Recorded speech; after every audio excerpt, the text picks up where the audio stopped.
Your Right to Be Rich by Napoleon Hill. Wealth is a consciousness. It's a state of mind. There's a saying, you don't get what you want, you get what you are. As in, you've got to become first. You got to be the kind of person that attracts what it is that you consciously desire. See, we have our conscious mind and we have our subconscious mind. The conscious mind, a lot of us work with it and say, this is what we want to create in our lives. We want to create success, we want to create wealth, and here's what it looks like. And the subconscious mind, that's where the power is. The subconscious mind has programming that comes from various different experiences, different kinds of beliefs and ideologies that we've adopted over the years that are either in alignment with that conscious vision that we want to create or not. And if we do not get the subconscious mind in alignment with our conscious vision, then we're going to create tons of self-sabotaging circumstances and situations in our lives that is going to prevent us from actually achieving the results that we want. So when Think and Grow Rich, Napoleon Hill dedicated a lot of time when it comes to discussing the subconscious mind and programming it. And in this book, there was a number of different talks that he did, were compiled and consolidated into a number of different principles.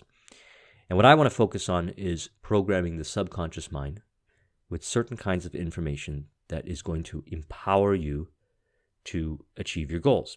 See, the programming that's in your subconscious mind drives everything you do, your actions, your behaviors, your habits, and even the belief systems that you choose to adopt as a result of what goes on within.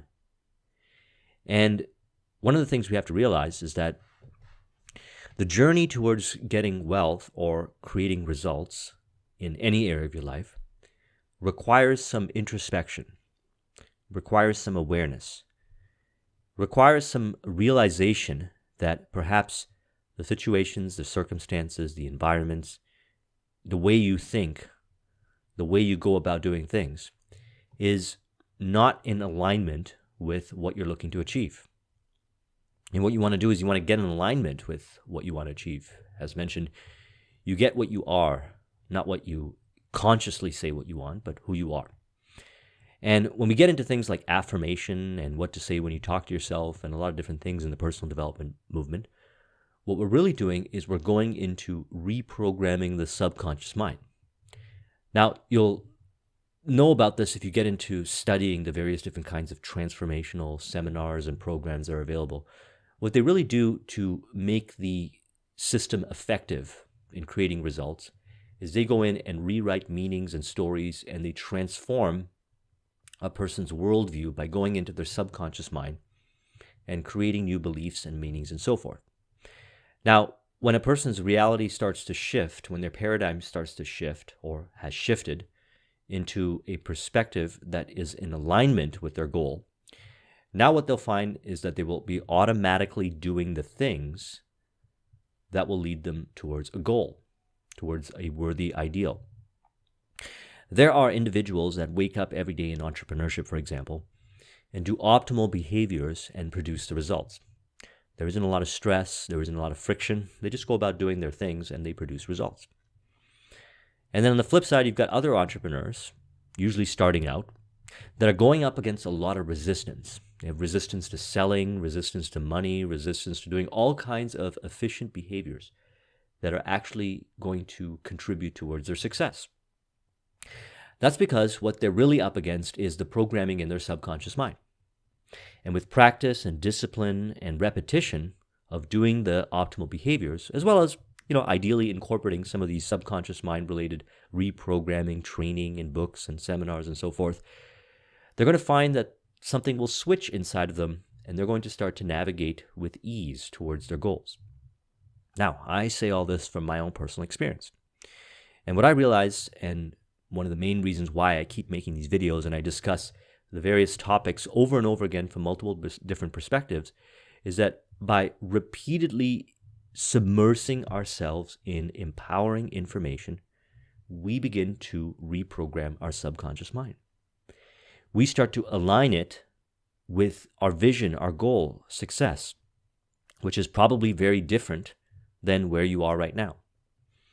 So there's where you are right now, where you want to go, and the process for getting there.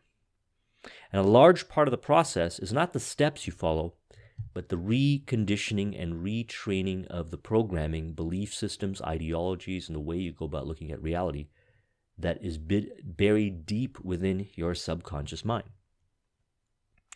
And so what I've done is I pulled a handful of principles over here, and we're going to discuss them.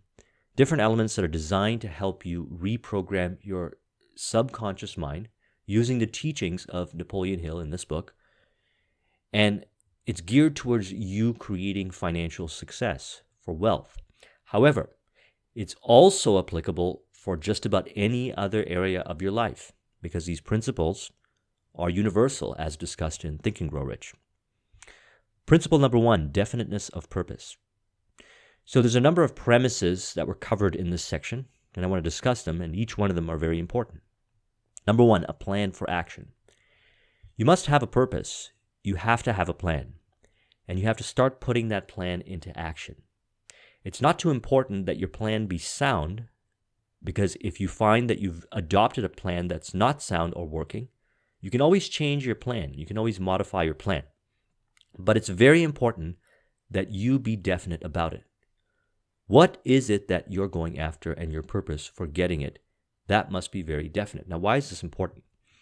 Well, see, when you create a vision to what you want to become, and you consciously say, I'm going to become this person, and you create your affirmations, or as Napoleon Hill calls it, auto-suggestions, or you record an audio of yourself repeating it over and over again and so forth, whatever it is, you start to know where you're going. And then reality starts to look different.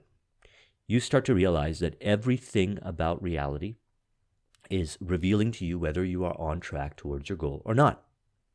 And then you'll start to notice the various different kinds of manifestations from your subconscious mind, different kinds of habits and different things that come up that are self-sabotaging you, as well as on the positive, things that are moving you forward.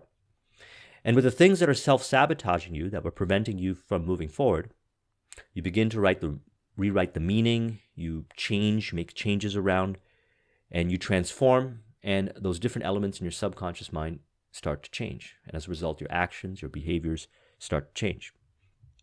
But you wouldn't know that unless you know where you're going. If not, you're just kind of random. Think about this as a compass. Okay? When you are looking for a destination or GPS, you're trying to get to a destination, you punch it into the GPS, and the GPS gives you a clear path on how to get there. And all you got to do is just follow that path. But if you didn't put the destination in and you just start driving, you're going to go all over the place, and the signs and just about everything is just not going to make any sense. Now, the same thing is true when it comes to how we create success. We have to know where we're going. And then when we know where we're going, the brain goes to work, we go to work internally to figure out whether we are on course. And everything starts to take life. We start to make sense of different things that happen. We understand the meanings we're giving to different things. We understand how we need to adopt new belief systems, meanings, and ideologies to support our goals. And we start to see our good behaviors, and we continuously build upon those until we achieve success. And according to the definition from Earl Nightingale, The Stranger's Secret, success is a progressive realization of a worthy ideal. So once you've created a plan, you're moving forward towards it, you are a success because you are growing, you are making progress. Number 2, motive determines every action and all achievement. Motive. The second premise is that all individual achievements are the results of a motive or a combination of motives.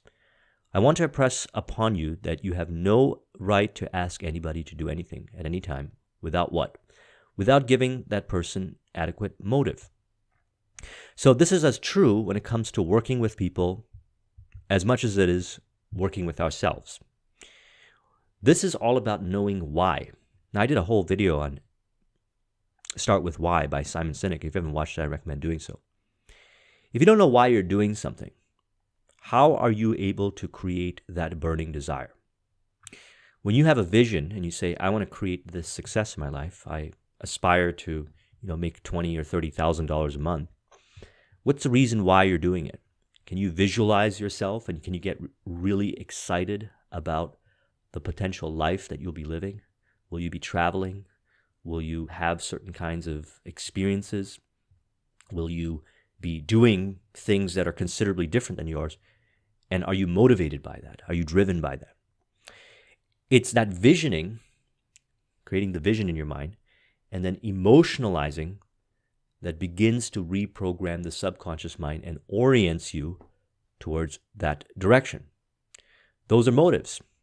Now, when you're dealing with people, you can't get people to do what you want them to do without coercion or any kind of these things that we don't even want to do to get somebody to get on our side and work with us. You don't do that. That is not the way to do it. The best way to do it is to find out what their motives are. What are they interested in? And connect what you have to offer and your goal to their vision and their goal. Now you're in sync. You're in harmony. If not, you're going to be using mental, emotional, and possibly even physical manipulation to try to get what you want. And that's just a waste of time. We don't do that. It's not required. It's not even needed at all. Number 3, the power of your subconscious. The third premise is that any dominating idea, plan, or purpose which is held in the mind through repetition of thought and which is emotionalized with a burning desire for its realization will be taken over by the subconscious section of the mind and acted upon through whatever natural and logical means available. See, we are already programmed. Our subconscious mind is already programmed. The question is, which of that information is empowering towards our goal and which is not? Where did this information come from? Well, it comes from friends, family, media, television, internet, a lot of different sources. Anytime you consume information, doesn't matter what kind of information it is going in and programming your subconscious mind. And when you consume the same kind of information over and over again, that information will further build upon the programming in your subconscious mind, and your behaviors will start to reflect that. So if you have disempowering information in there, it's important to recognize this and reprogram your subconscious mind for success by consuming empowering information. This means that you evaluate, you take inventory of the people in your life, the circumstances, situation, your environments, and the places where you're getting your information from, and you're asking the question, how is this contributing? How is this empowering me? Or is it making you feel disempowered? Is it making you feel like the effect, external locus of control versus internal locus of control? Internal locus of control being you create reality. And all these things matter. All these things are very important because they are indicators of whether you are becoming the person that is the net result of the success that you desire. And so, programming your subconscious mind with repeated information that is related to your goal and visualizing and emotionalizing the repetition is going to do something very profound. And, I know this from personal experience, and I've talked to many people that have gone through this. You'll start to notice that your behaviors are automatic. You'll start to do things automatically. Things that required willpower to do, that were optimal behaviors, now start to happen automatically. Some very powerful stuff. You'll still have to take action because I believe when it comes to reprogramming the subconscious mind, we got to use the 3 modalities: mental, physical, and emotional. Mental, as in we got to visualize and imagine ourselves already achieving the success, doing the things that we will be doing when we achieve the results. Emotionalize, we got to create the burning desire. Okay, those elements program the subconscious mind. You got to have the emotion in there. The subconscious mind responds very favorably to emotion. Okay, this is why in certain kinds of therapy and psychoanalytics, they go back and they look at a person's emotional experience and they rewrite the meaning of the emotional experience. And then physical, okay, actually taking action towards the result. This brings us to our next point, which is called faith. You see, when you take action on something, you're demonstrating faith. You're demonstrating faith towards your vision. So you've got it conceptualized, You have it emotionalized, and now you're taking action. You are in alignment. You are congruent. And when you do this with repetition, those behaviors start to become automatic. They start to become easy. What was once considered to be challenging, now through repetition has become easy and fun and blissful. And speak from personal experience and many that I've talked to, those that are very consistent in eating healthy and going to the gym and doing optimal business practices. It's repetition for them over and over again, and they're congruent, and they're doing it with ease, fun, and bliss. Power of faith. The fourth premise is that any dominating desire, plan, or purpose, which is backed by the state of mind known as faith, is taken over by the subconscious section of the mind and acted upon immediately. Faith is the only state of mind that will produce immediate action in the subconscious mind.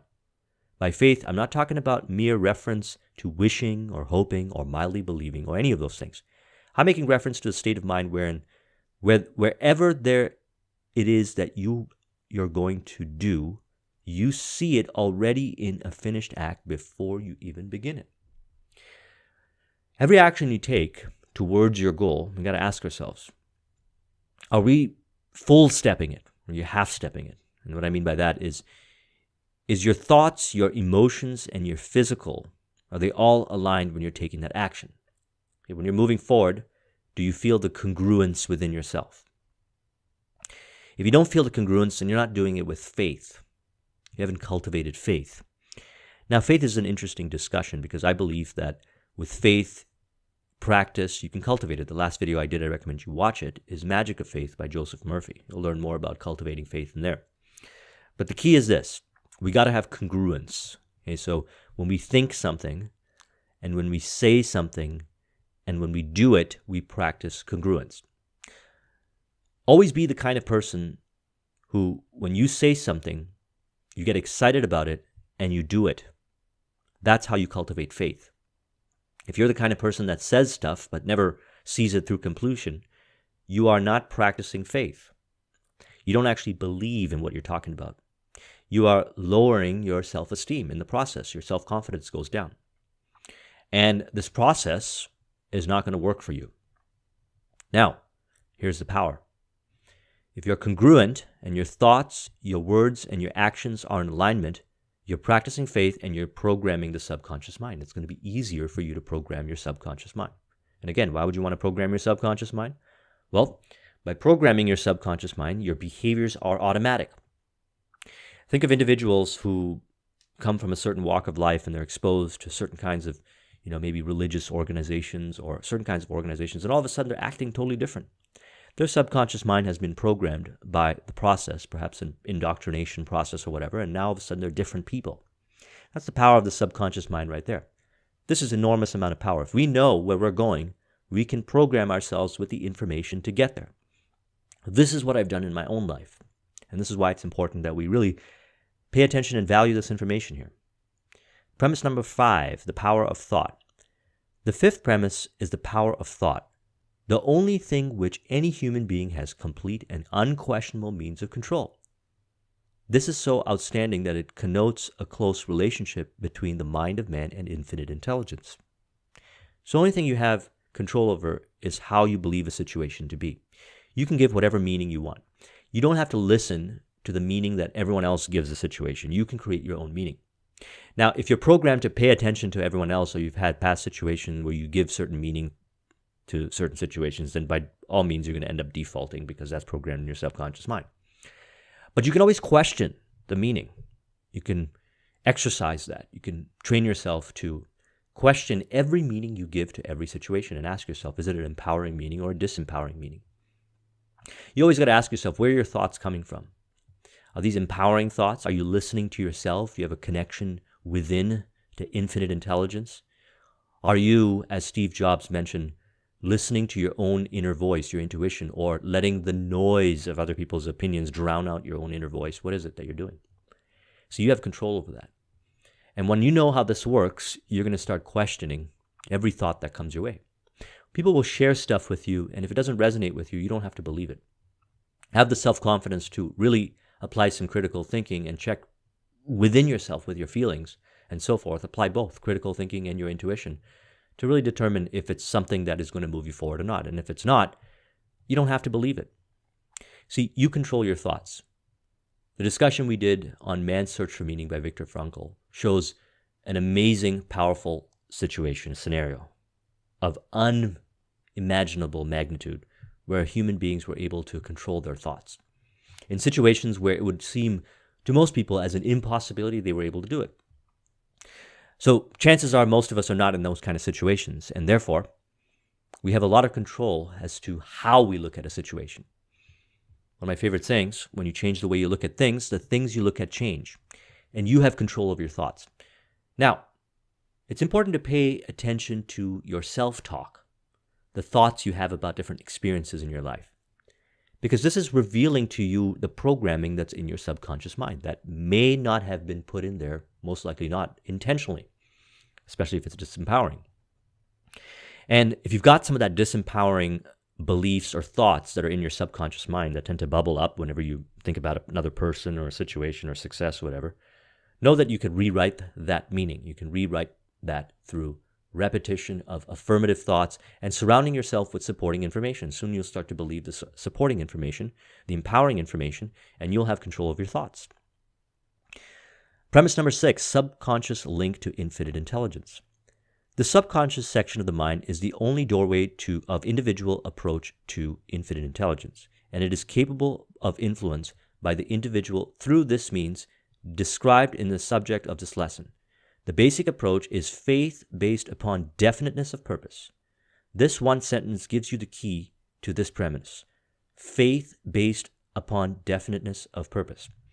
So the concept of infinite intelligence might not make sense to those that don't believe that something like this exists. But truth be told, that anyone that has ever been inspired or has received some kind of profound understanding felt that they had gotten this message from someplace beyond.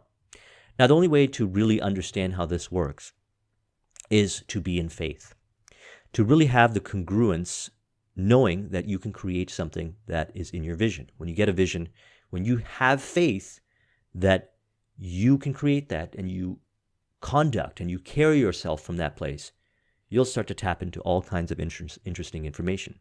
You'll start to realize things that you never did before. You will start to learn to trust yourself. And you will know how to program your subconscious mind to get access to more and more of this kind of breakthrough thinking and information. This is done, again, by taking control of your subconscious mind. And the way we do this is through definiteness of purpose. To realize exactly what you want, be very specific and clear about it. And even if you're not totally clear about it, to start somewhere, anywhere. And then go to work with aligning yourself, reprogramming your subconscious mind towards achievement of that goal, and then watch your creativity soar. Watch how you will get hunches and inspirations and all kinds of ideas that will come seemingly out of nowhere. This is what Napoleon Hill was talking about in this section. And in order to experience this, absolutely, you must start with definiteness of purpose. And you must believe, first of all, that it is possible to reprogram your subconscious mind, because that gives you power right there. And you must practice what we've talked about when it comes to faith. So congruence, your thoughts, your emotions, and your actions are in alignment. That's what we're talking about when we're speaking with faith. Think about this. We've all experienced this. When you've acted in faith, you figured out a way to make it work. When you acted with hesitation and doubt, chances are it didn't work out the way you thought it was going to work out. But during the times when you acted with faith, miraculously, everything just seemed to be different. Even how others responded to you. This is very important. The law of state transference. If you act in faith, others will receive that faith. They will awaken to it, and then there's going to be a connection right there. Premise number 7, the brain as a thought transmitter. Your mind is sending out vibrations constantly. If you're a salesman and you're going to call on a prospective buyer, the sale ought to be made before you ever come in presence of the buyer. If you're going to do anything requiring the cooperation of other people, condition your mind so that you know the other fellow is going to cooperate. Why?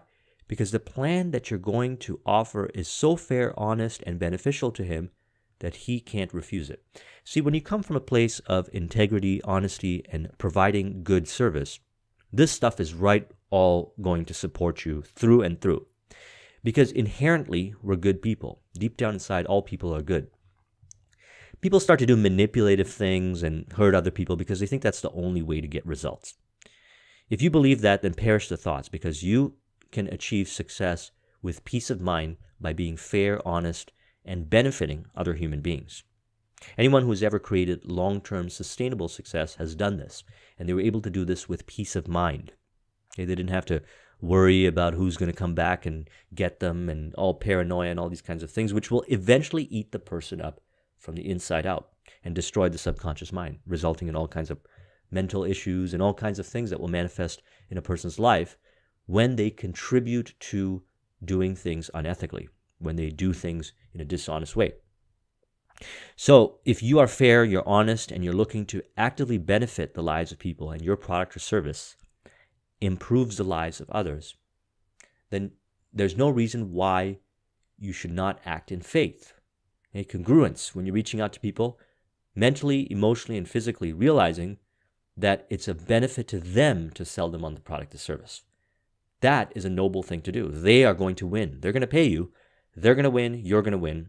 And it's a benefit. When you do this, law of state transference, this is what we're talking about, brain as a thought transmitter. You transfer that congruence, that faith, over to another person. And then all kinds of powerful things start to happen. Now, that's principle number 1, definiteness of purpose. Remember that, definiteness of purpose, faith and congruence, very important. Principle number 3, because I didn't want to talk about all the principles. I'm just going to pull the ones that I feel are valuable here for the discussions that we've been having. Applied faith. Faith is a state of mind that is called the mainspring of the soul, to which one's aims, desires, plans, and purposes may be translated into their physical or financial equivalent. There are the fundamentals of faith, but by applied faith, I'm talking about something vastly different here from mere belief. The word applied faith means what? Action. It's the action part of faith. Without action, faith is nothing but just daydreaming. There are a lot of people who believe in things but don't do anything about them, engaging only in daydreaming. Applied faith is an active faith. See, if you've got faith in your goals and your visions, then you're not going to have any problem taking action, moving forward, taking the step forward, making the decision, moving forward, even if you don't know the outcome. You trust. And ask anybody who's ever created any success. They didn't know exactly how they were going to get there, but they did know that they were going to get there because they had faith. And they took steps, and they learned from every steps. So let's talk about some elements of applied faith. Number 1, every adversity carries with it the seed of an equivalent benefit. Temporary defeat is not failure until it is accepted as such. Temporary defeat is not failure until it is accepted as such. Now that's worth repeating over and over again. What prevents people from making accelerated progress, or any progress at all, or even achieving success, even getting even close to it, is they accept temporary defeat as the final. That's it. They believe they've tried everything. I can sit with anybody, absolutely. I've done this with many businesses. I've sat down with them and they revealed to me why their business didn't succeed. Any business that failed, and temporary defeat, I call it, not failed, but they see it as failed. And I could look at thousands and thousands of things that they didn't do because they never seek specialized knowledge. They never seek counsel. They never went out and looked at all the possible alternative ways of doing things. And when they accept defeat and they just kind of throw in the towel, well, they're doing something that is damaging to their subconscious mind. They're saying that faith is not possible. Like this, what we're talking about here, is not possible, and they submit to it. And it will manifest in other areas of their life. So let's say they started the business and then they quit because, for whatever reason, they associated temporary defeat as that the be-all, end-all. And they decided to go back to work. Well, they're going to take that same energy and attitude into the job that they're doing. And it's going to manifest again and again and again. It will continue manifesting for their entire life until they accept the truth that everything can be optimized. There are tons and possible many, many, many different ways, options, opportunities to move forward. And it's just that we don't have the tenacity or whatever we want to call it. There's many things, reasons why a person just won't move forward. But however, to accept that it can't happen without looking at all the various possibilities that exist and seeking counsel from those that are successful, without doing that, you don't really know that there was a possibility to succeed, and probably many different possibilities to succeed. So when you look at it from this perspective, that every adversity carries with it the seed of an equivalent benefit, when you encounter temporary defeat, you start to look at things differently. You say, okay, this is an opportunity here. This is an opportunity for me to evaluate things and to go out and research and find out how to move forward from this in part as a whole or as a whole. See, in a business, I like to look at everything in parts and the whole. There's your business, your end result, your product or service, and all the different parts in the process that make up the whole. Everything from marketing to selling, lead generation, conversion, and all the different points. Someone who doesn't understand and really has faith, it's very apparent. Because if things don't work out, they start looking for some mediocre reason to blame somebody else or the market or whatever, but they don't take the responsibility to realize that they never broke everything down into its components and optimize it. Because they didn't have faith in themselves. And when they don't have faith in themselves and they don't have faith, their subconscious mind is going to manifest those truths with their disempowering truths. Number 2, applied faith requires the habit of affirming one's definite major purpose in the form of a prayer at least once daily. So, if they don't have faith towards the end result of success, probably what they're not doing is programming their subconscious mind to have faith in the end result.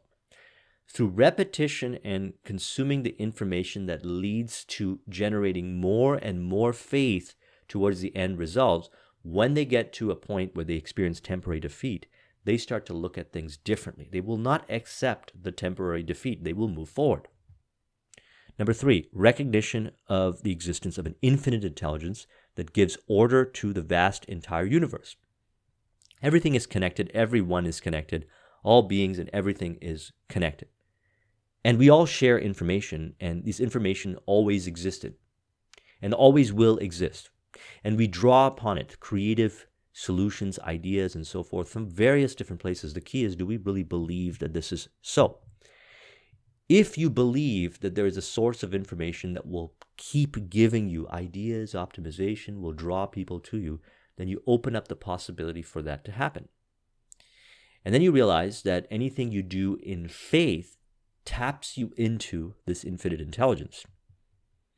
And those that I've met, including myself, who believe in the concept of infinite intelligence, will consistently and always find solutions to problems where others can't see, because they have faith that they're going to get access to it. Now, this is covered extensively in Think and Grow Rich. Infinite intelligence.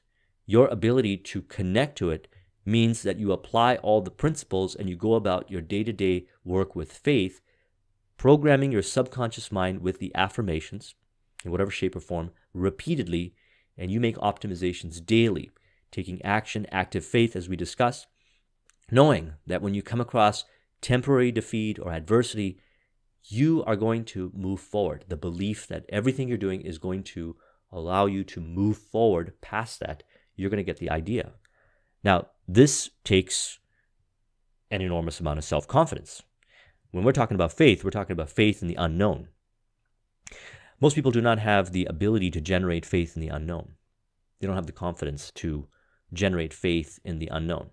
But they have experienced situations in their life where they've relied upon something that they knew they were going to produce the results, but they didn't know how. That's essentially them believing in the unknown.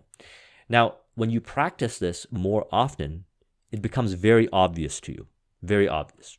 So again, going back to Steve Jobs' commencement speech, he said, "Don't let the noise of others' opinions drown out your own inner voice." What do you think he was talking about when he said inner voice? Now, if Steve Jobs were to say something like that, and countless successful people say something like that, then there's probably some merit to it. And perhaps that's one of the key differentiating factors that determines whether a person is going to achieve it or not.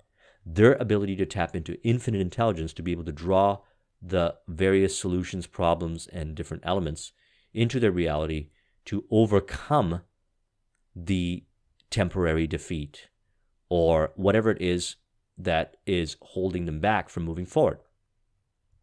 Number 4, going the extra mile. Going the extra mile means rendering of more service and better service than you're paid to render, doing it all the time and doing it with a pleasing, pleasant mental attitude. Now, this is some powerful stuff because many people operate reality with, I'll do this for you, and if I don't get what I want back out of it, then that's it.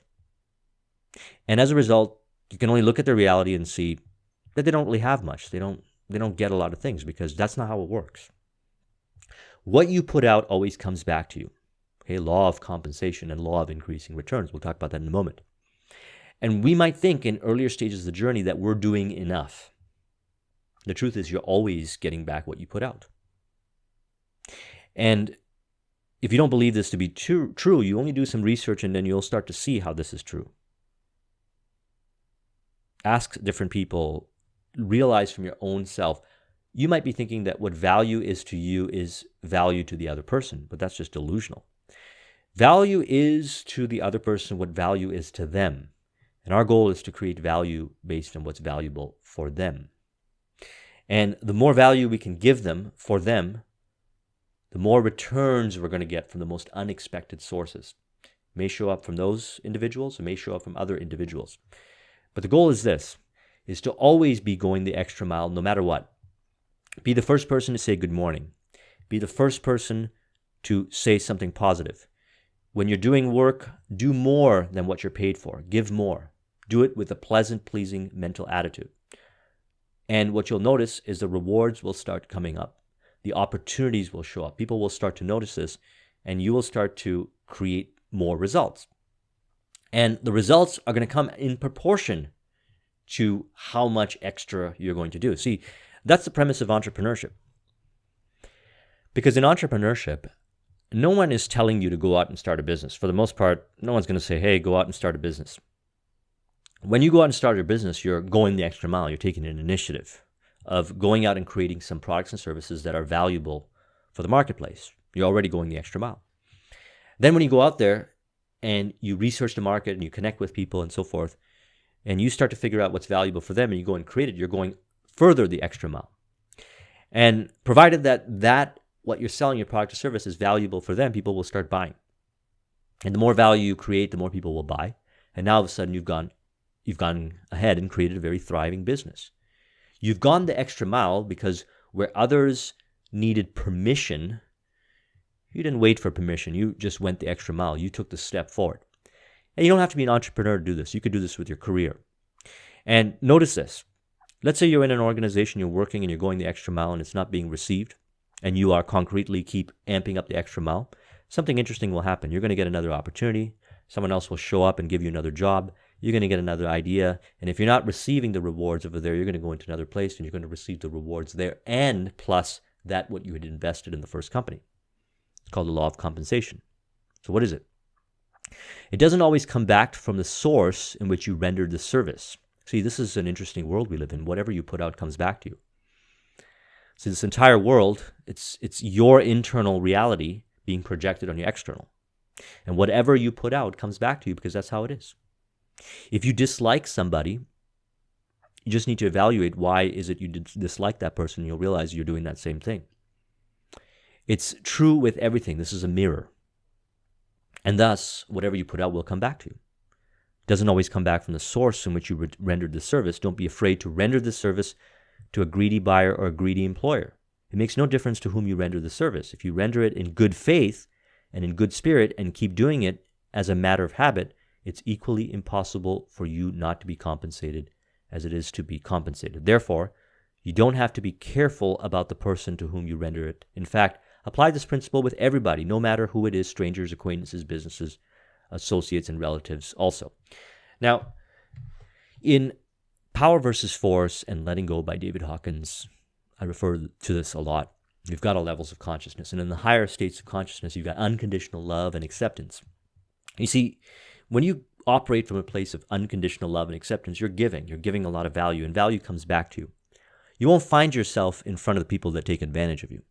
If you find yourself in front of the people that take advantage of you, maybe you are being conditional.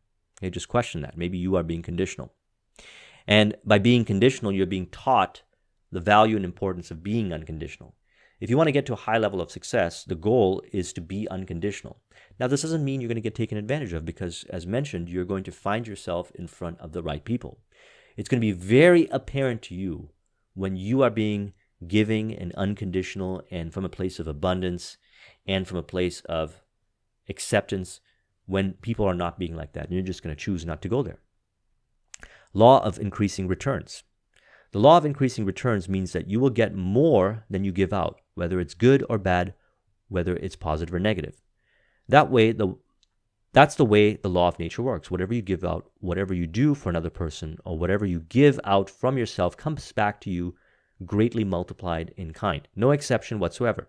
It doesn't always come back very quickly. Sometimes it takes longer than you expect. But you may be sure that if you send out some negative influence, it's going to come back to you sooner or later. You may not recognize what caused it, but it will come back. It won't overlook you. So the goal here is to always be in positive harmony.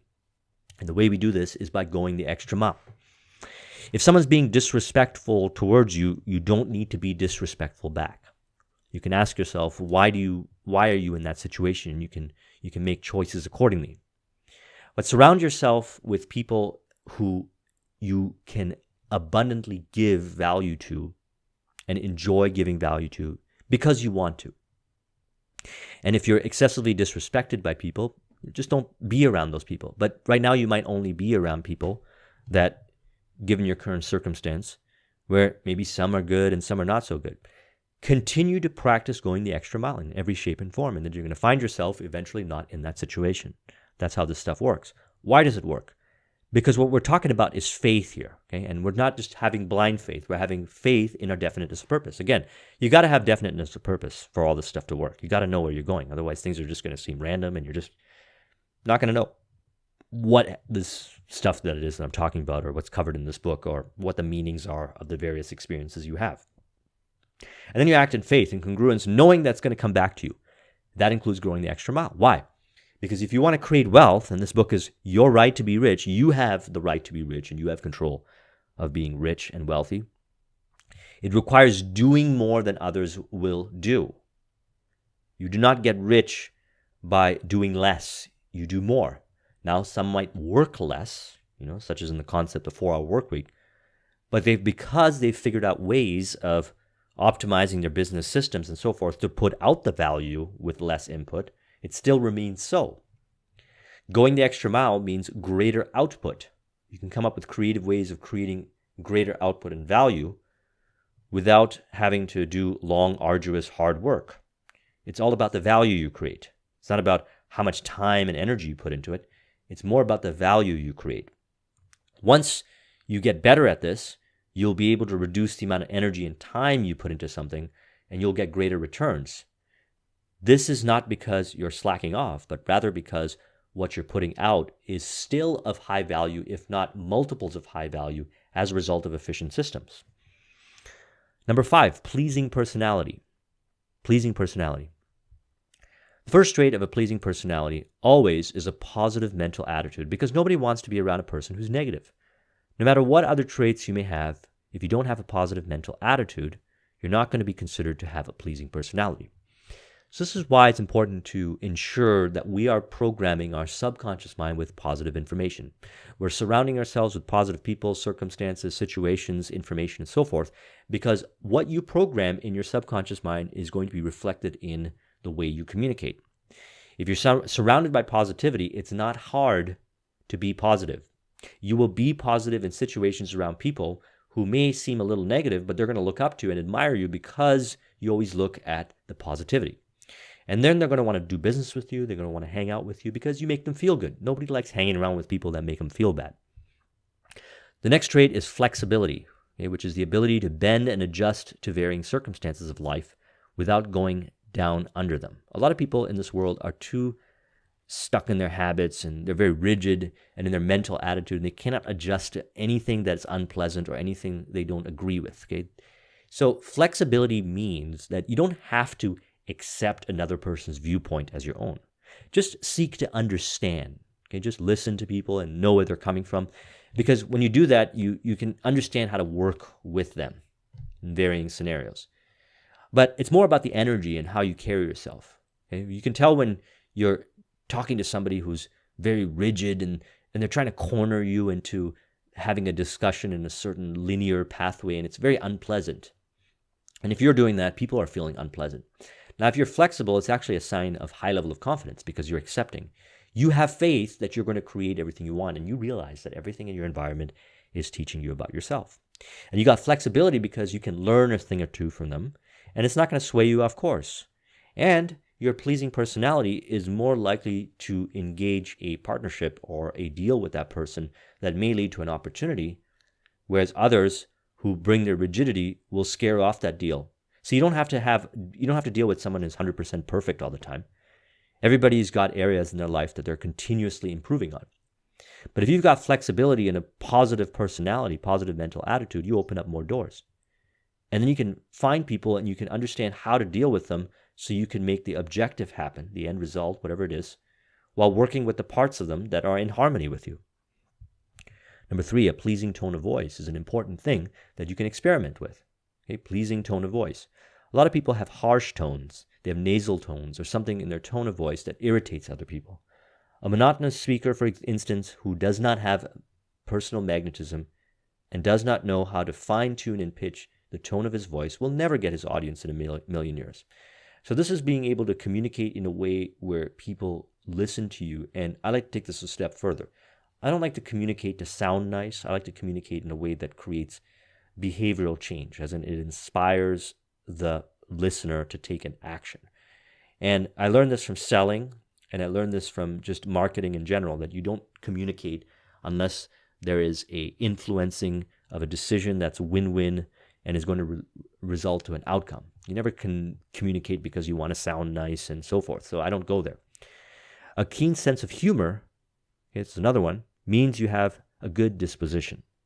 If you don't have it, you have to cultivate it so that you can adjust to all the unpleasant things that come along in life without taking them too seriously. So when you're conversing and you're dealing with people, having a sense of humor and lightening it up every now and then in the conversations keeps the conversation flowing and moving forward. It releases tension and opens up for further discussion.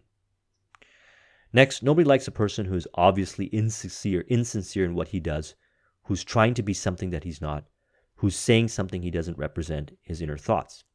It's not as bad as out lying, but it's the first cousin to it, lacking sincerity of purpose. We're talking about sincerity of purpose.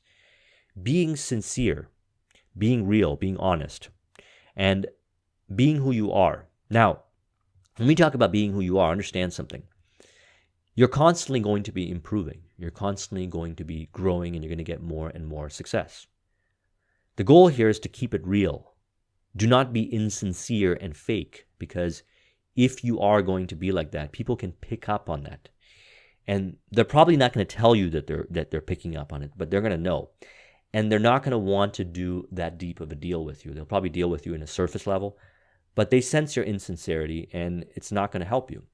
So it's better to be sincere, honest, upfront, and be real while continuously working on yourself, while continuously growing, so that you can improve your communication, improve your value proposition, expand your knowledge and understanding, and do it in a very organic way. If you do it, there's probably going to be, if you do it this way that I'm mentioning, there's probably going to be some people out there who will help you or mentor you or whatever, based on your sincerity, based on that. Because that's a good attitude to have. And that makes you pleasant to be around. And they know that if they work with you or whatever, that it's going to be a pleasing process. It's not going to be stressful. Nobody can be truly well-liked and have a truly pleasing personality who always puts off making a decision. So we're talking about decision-making. And he has all the facts before him and ought to make the decision on the spot. So decisiveness is a valuable skill. Being decisiveness is a kind of personality that is magnetic. it shows confidence.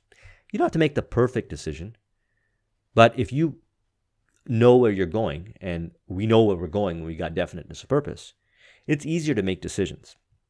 You will know that there's all these choices, and you can pick whatever you want based on your goal, and you'll take the choice that serves you best. And that ease of making decisions and choosing situations, circumstances, whatever, as a result of the interaction, makes the other person feel comfortable and confident as well. They too want to move forward.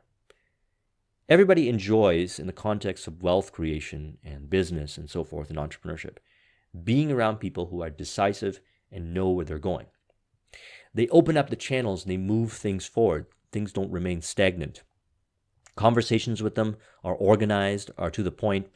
They're still smooth, and there's a pleasing tone and the humor and all that kind of stuff.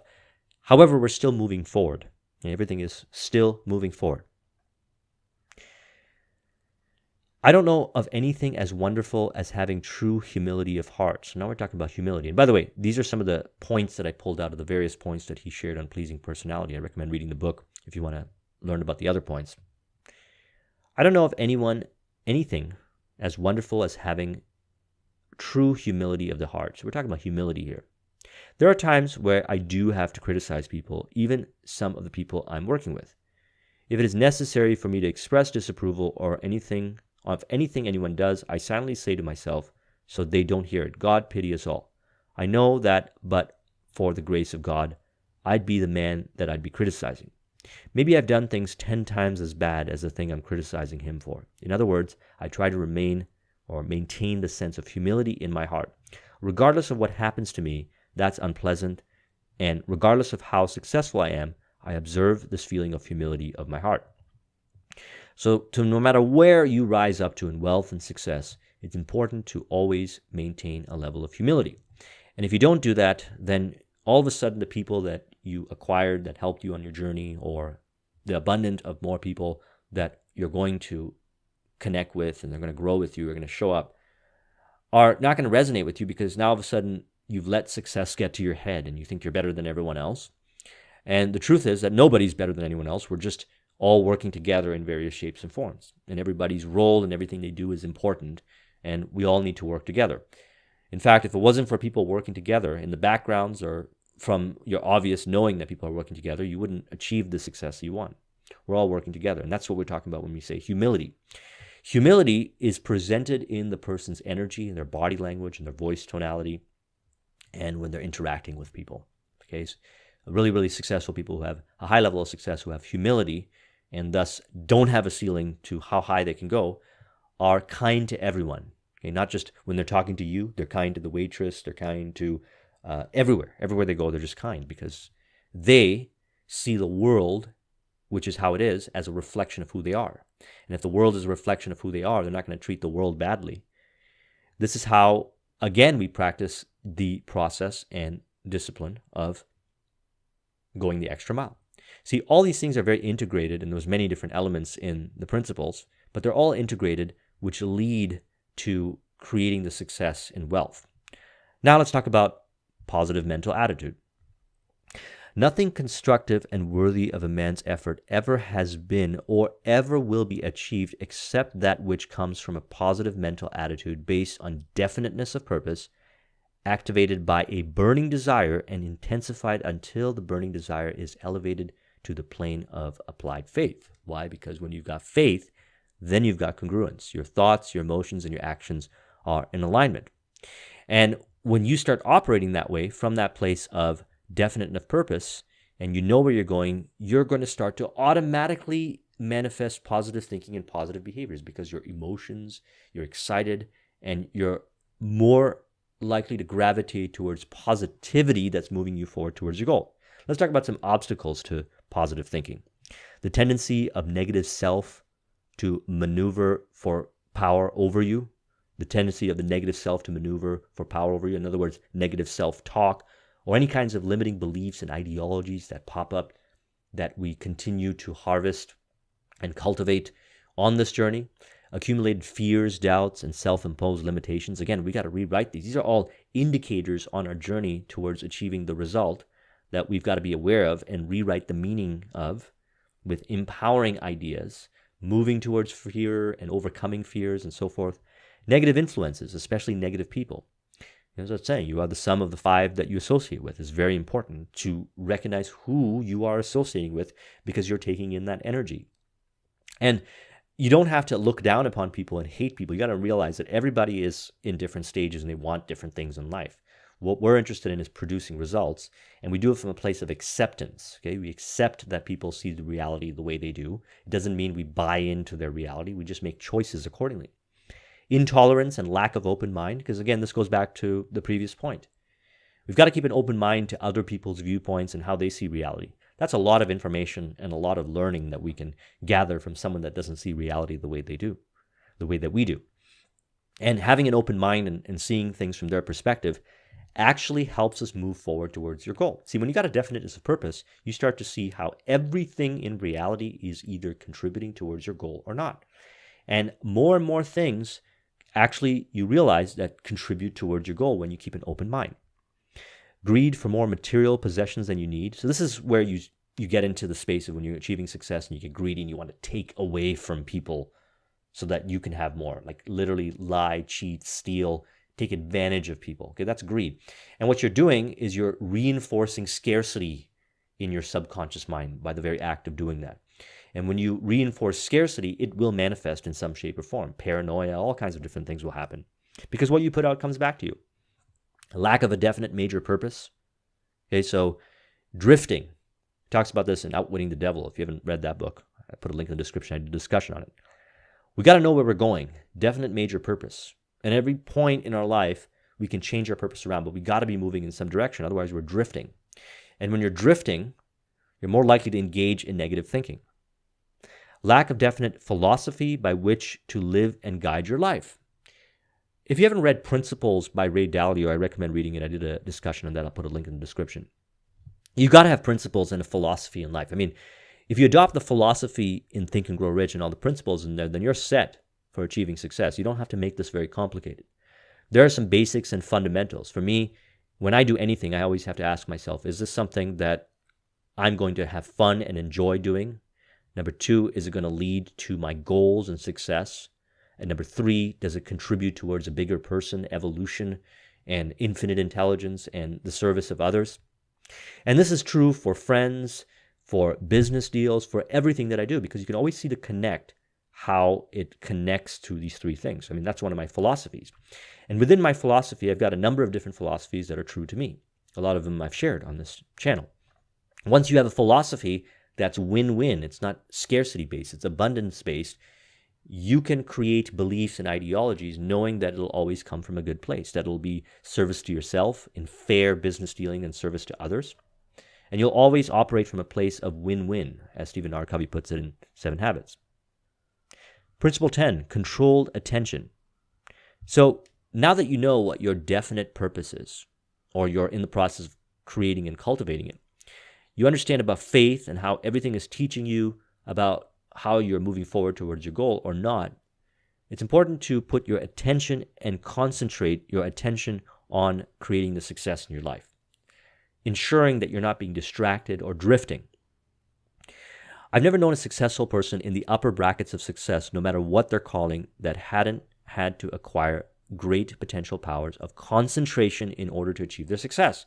I'm talking about highly focused attention upon one thing at a time. The truth is you can only do one thing at a time till completion. There's a few things that you can multitask, like maybe you can listen to a podcast while walking, but when it comes down to doing what needs to get done to move the objective forward, the work that you have to do, practicing focus and concentration is very important. If you haven't watched Deep Work by Cal Newport, recommend watching that. Put a link in the description. It's important to realize that this is a journey, and so you're going to be doing things. You're going to be taking action. You're going to be applying various different things that move you forward towards your goal. That's an opportunity to practice concentration, to exercise willpower, to practice focus. Because if you do that, you'll cultivate the ability to have concentration and focus, and you'll be able to, when you create the result, the wealth result, you'll be able to apply that to other areas of life. You'll find yourself not being distracted.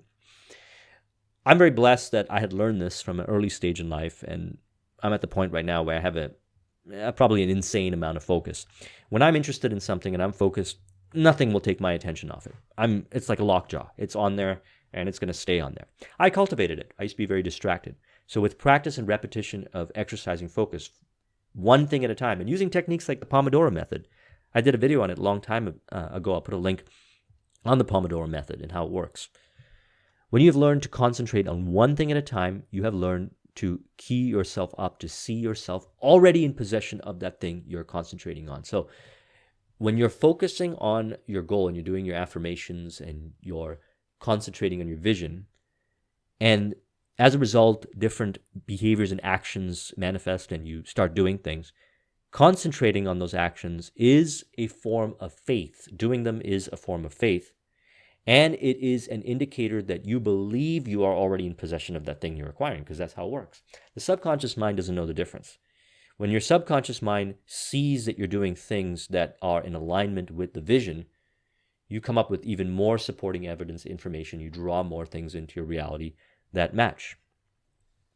Concentration requires a definiteness of purpose in such proportion that it becomes an obsession. There's no use to having a motive unless you put obsession of desire or obsession of purpose in back of it. You got to get so excited about this that it's got to consume you and everything you do, because that's a burning desire. We're not talking about just wishing, or people do things like that. They don't achieve high level of success. You got to get absolutely focused and obsessed with your definite purpose. Why?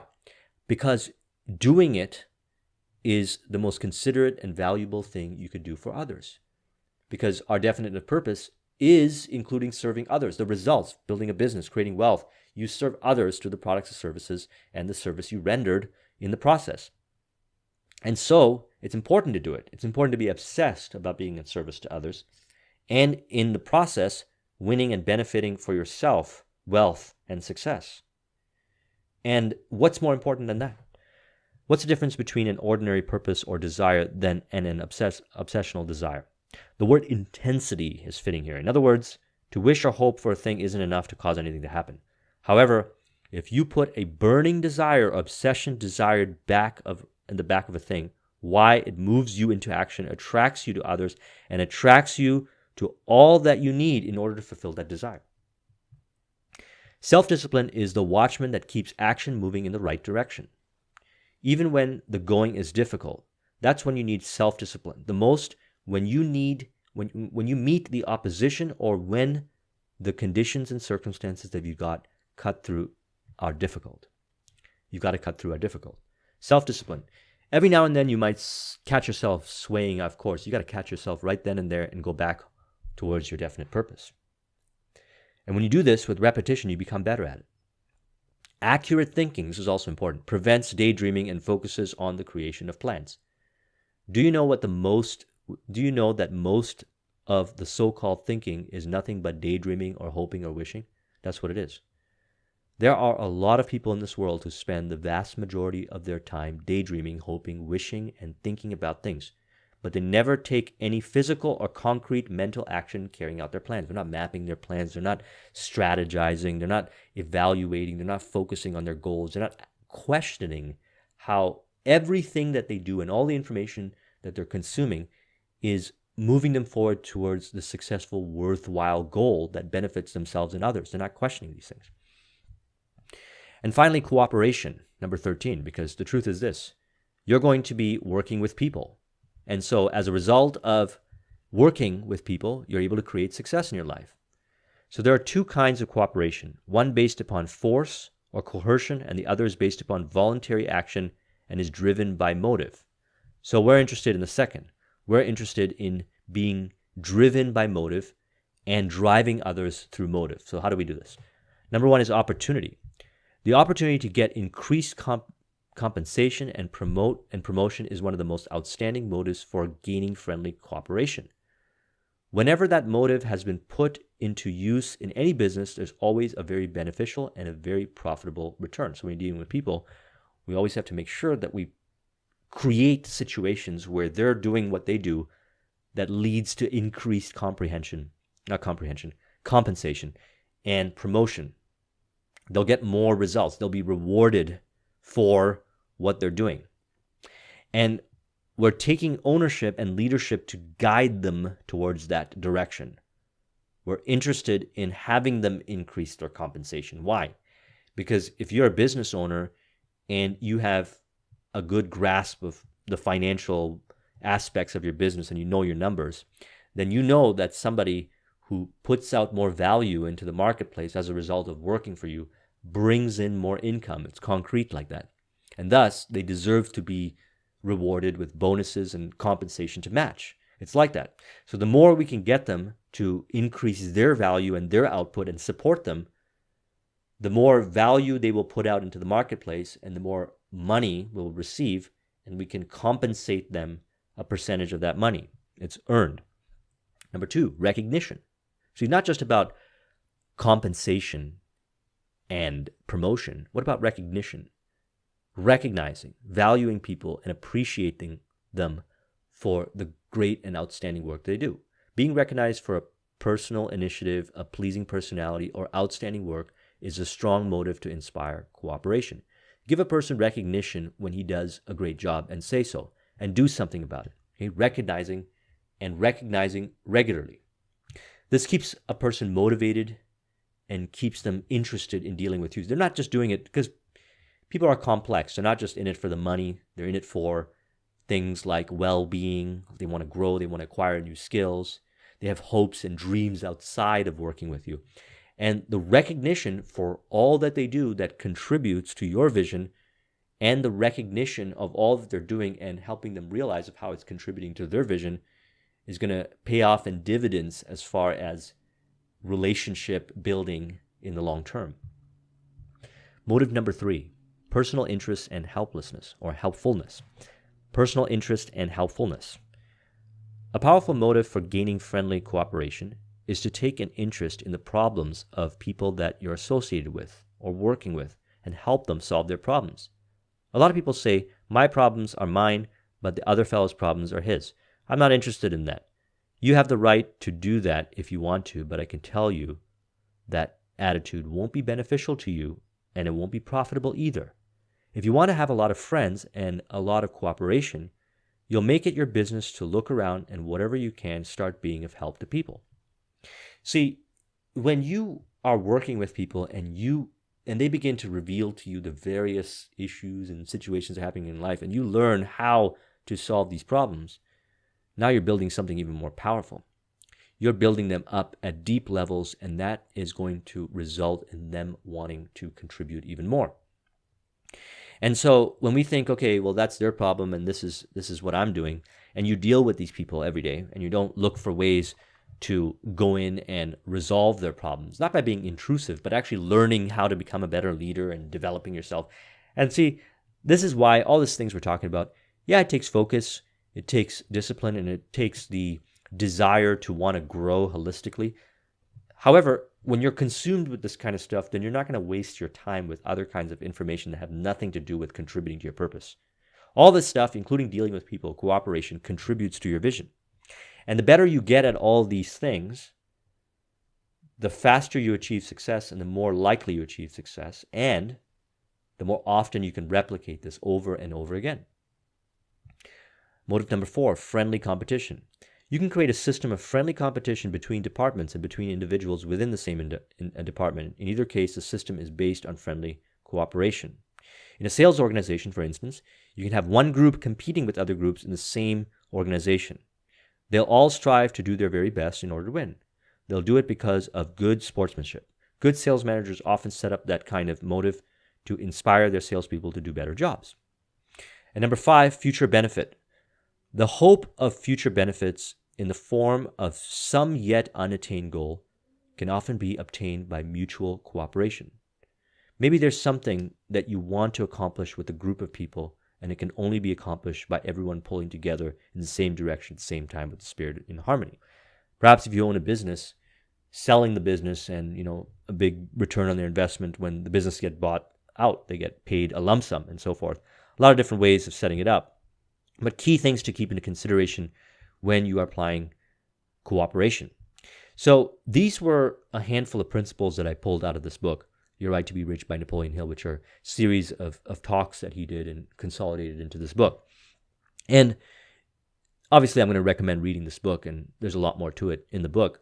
However, contained within this video is a broad spectrum of information that we've built upon over the series of videos that we've been doing. But you'll notice something. The key is this: definiteness of purpose. You got to know where you're going, and you got to have faith in the process. You got to have congruence.